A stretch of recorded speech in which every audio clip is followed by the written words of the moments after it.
খুশির খবর, আমিরাতে আকামা হস্তান্তর সহজের বিষয়ে আলোচনা। পর্যটন শিল্পের উন্নয়নে সহযোগিতা করতে আগ্রহী আরব আমিরাত। বিস্তারিত জানতে ভিডিওটি শেষ পর্যন্ত দেখুন।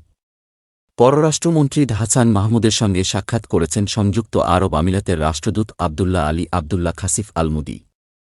মন্ত্রী বলেন, সম্প্রতি আরব আমিরাতে আমার দ্বিপাক্ষিক সফরে সে দেশের পররাষ্ট্র ও কর্মসংস্থান মন্ত্রীদ্বয়ের সঙ্গে সামগ্রিক বিষয়ে আলোচনার ফলো-আপ সাক্ষাৎ এটি। ইউএইর সঙ্গে আমাদের বহুমাত্রিক সম্পর্ক, সেখানে এক মালিক হতে অন্য মালিকের অধীনে আকামা বা কর্মানুমতি হস্তান্তর সহজ করার বিষয়ে আলোচনা হয়েছে। মঙ্গলবার ১৯ মার্চ দুপুরে পররাষ্ট্র মন্ত্রণালয়ে সাক্ষাতে মিলিত হন তারা। সাক্ষাতে দেশে ইউএইর বিনিয়োগ বাড়াতে ইকোনমিক জোনগুলোতে আরব আমিরাতকে বিনিয়োগের আহ্বান এবং মাতারবাড়িতে ৩০০ একর জমি দেওয়ার বিষয়ে আলোচনা হয়েছে জানান হাসান। মন্ত্রী আরও বলেন, গাজায় নির্বিচারে শিশু ও নারী হত্যা চলছেই। গাজা বর্তমানে বিশ্বের সবচেয়ে বড় কারাগারে পরিণত হয়েছে। এ ঘৃণ্য সহিংসতা বন্ধে যুদ্ধবিরতি কার্যকর করার বিষয়ে একযোগে কাজ করা নিয়ে কথা হয়েছে। মিয়ানমারের সীমান্তরক্ষী যারা দেশে অবস্থান করছে তাদের প্রসঙ্গে পররাষ্ট্রমন্ত্রী বলেন, তাদের আগের মতোই ফেরত পাঠানোর বিষয়ে আলোচনা অব্যাহত রয়েছে। পর্যটন শিল্পের উন্নয়নে সহযোগিতা করতে আগ্রহী আরব আমিরাত।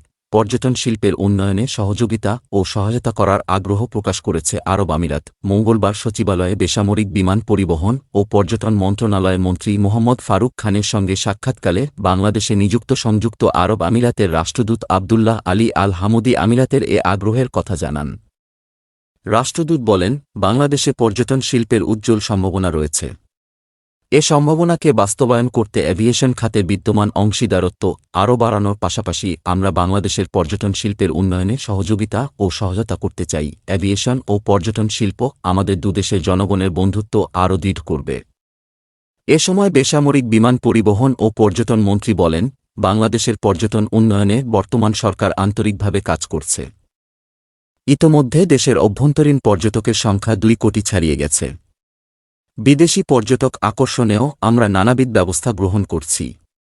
তিনি আরও বলেন, বাংলাদেশের পর্যটন অবকাঠামো উন্নয়ন, হোটেল ও রিসোর্ট নির্মাণে আরব আমিরাতের বিনিয়োগ করার সুযোগ রয়েছে। যদি আরব আমিরাত এ খাতে বিনিয়োগ করে তবে আমরা তাদের সব ধরনের সহযোগিতা করব। অ্যাভিয়েশন খাতের বিদ্যমান সম্পর্কের পাশাপাশি পর্যটন শিল্পে নতুন সহযোগিতার ক্ষেত্র দুদেশের সম্পর্কে আরও উচ্চতায় নিয়ে যাবে।